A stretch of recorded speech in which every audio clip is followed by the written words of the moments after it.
you and I together, we will change this country and we'll change the world. As Hitler was amassing his power and talking about how he was going to change the world, and talking about the things he was going to do about Germany and making her the greatest race and the greatest people that there ever was, and yet no one did a thing. What happens to a president when he says, the first thing I'm going to do when I become president is close down Guantanamo Bay? 2 years, 9 months into the presidency, Guantanamo's still open. What happened? Of Obama openly here trying to sell you dictatorship. I can fix everything. Just let me do whatever I want. We've heard that before in history. Here it is. The Senate blocked a bill that would have created this commission. So I'll issue an executive order that will allow us to go forward, because I refuse to pass this problem on to another generation of Americans.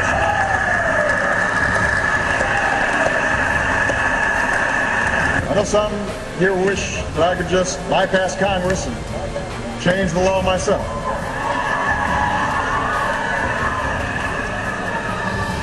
I know there's some folks who wish I could just bypass Congress.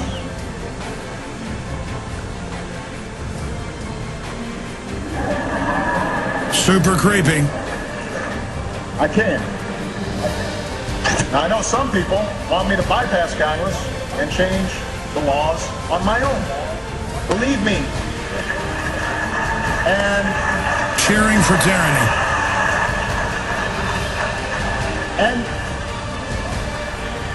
And believe me, right now dealing with Congress, the idea. Yes, we can get rid of Congress. But we begin tonight with a tale of two speeches, both from the same man, both from President Obama. One speech that could have been billed as a ballad to the Constitution, a proclamation of American values, a repudiation of the lawless behavior of the last presidential administration, and another speech announcing a radical new claim of presidential power that is not afforded by the Constitution and that has never been attempted in American history, even by George W. Bush and Dick Cheney.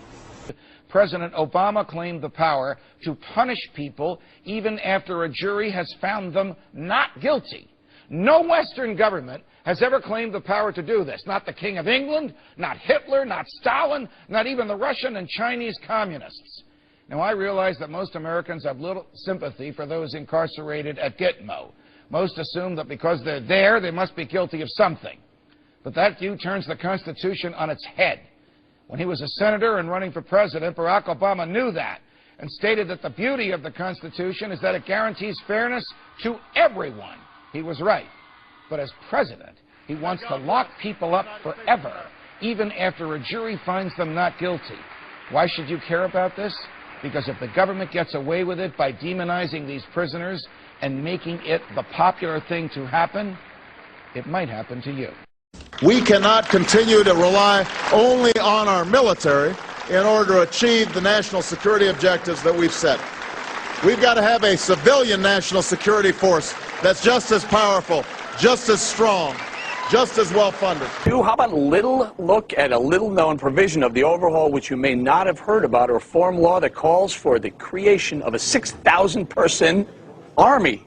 Joining us now with more on the Ready Reserve is senior Fox News judicial analyst Judge Andrew Napolitano. The 6,000-person army, constitutional? If the government needed more physicians, and I don't know why the government needs physicians, but if the government needed more physicians, it could hire them. They could work in the Public Health Service, which is in the Department of Health and Human Services, or the Center for Disease Controls, which is also in the Department of Health and Human Services. This legislation says that they will train with the military. And if the president wants them to, they will have the powers of the military. This also lets the president take National Guard away from governors when there is no wartime. Right now, there must be a war for the president to take the National Guard away from governors against the will of the governors. So it is very scary that the president would have this private army, that some of it would be funded by the states and some of it funded by the federal government. Why does he need an army? Obama's healthcare plan will include coverage of all essential medical services. Obama's We're gonna spread happiness. We're gonna spread freedom. Obama's gonna change it. Obama's gonna lead 'em. We're gonna change it and rearrange it. We're gonna change the world. Yes, we can. Yes, we can. Yes, we can. From his first days of power, Hitler knew that he had to bring the children of Germany under his control.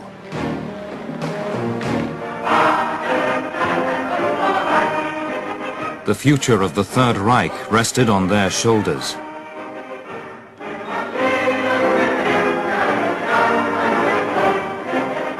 Hitler wanted to produce a generation of dedicated and ruthless Nazis. A generation who could realize his dream of conquering the world. My name is Hilmar von Kampe. I am of German origin. I grew up under the Nazis. I was a member of the Hitler Youth, and I am a World War II veteran. I thought I was defending my country, and it was a terrible awakening after the war when I came home that I had not defended my fatherland, but I had done the dirty job which Hitler and the Nazis had selected for us. And I began to study, to find out why and how this could happen. And what I found was that the Nazi state was built on lies. Anton Chaikin, I'm a historian and the history editor for Executive Intelligence Review. President Obama has put in place a reform apparatus reviving the euthanasia of Hitler Germany in 1939 that began the genocide there.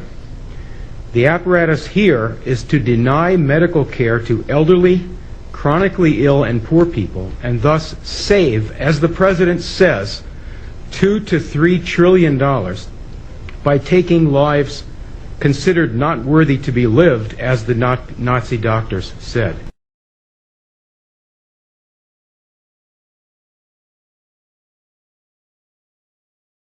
You never want a serious crisis to go to waste. And what I mean by that, it's an opportunity to do things that you think you could not do before.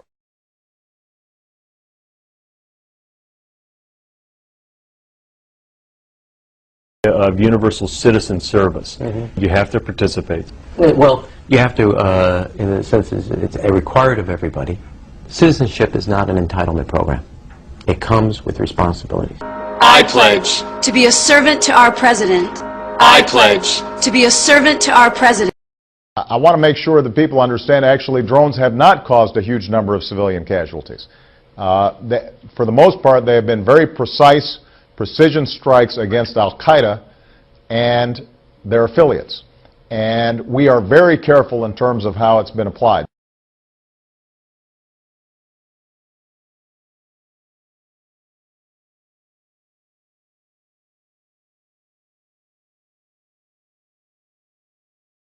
The strike on us was in the evening.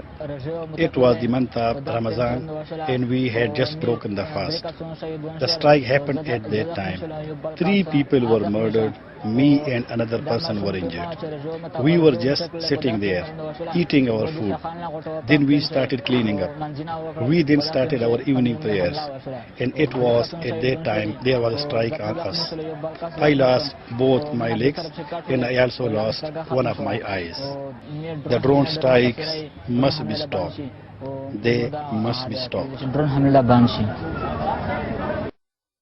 I think that there's this perception somehow that we're just sending in a whole bunch of strikes willy-nilly.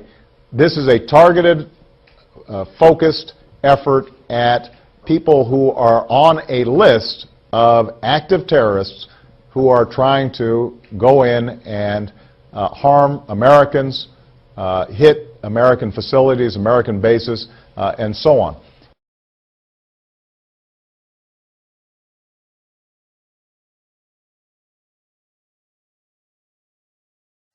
The Jonas brothers are here.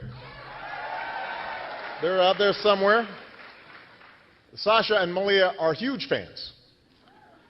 But boys don't get any ideas. I have 2 words for you. Predator drones. You will never see it coming.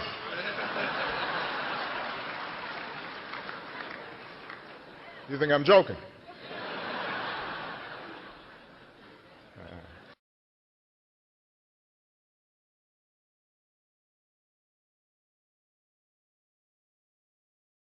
Know good and well that someday there could be a government in power that is shipping its citizens off for disagreements. There are laws on the books now that characterize who might be a terrorist. Someone missing fingers on their hands is a suspect, according to the Department of Justice. Someone who has guns, someone who has ammunition that is weatherproofed, someone who has more than 7 days of food in their house can be considered a potential terrorist.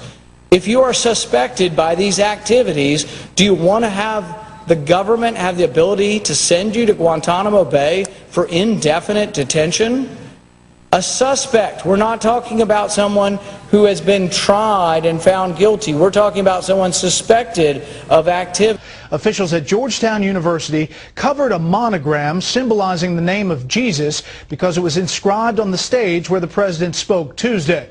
The monogram, IHS, which comes from the Greek for Jesus, was covered with a triangle of black painted plywood.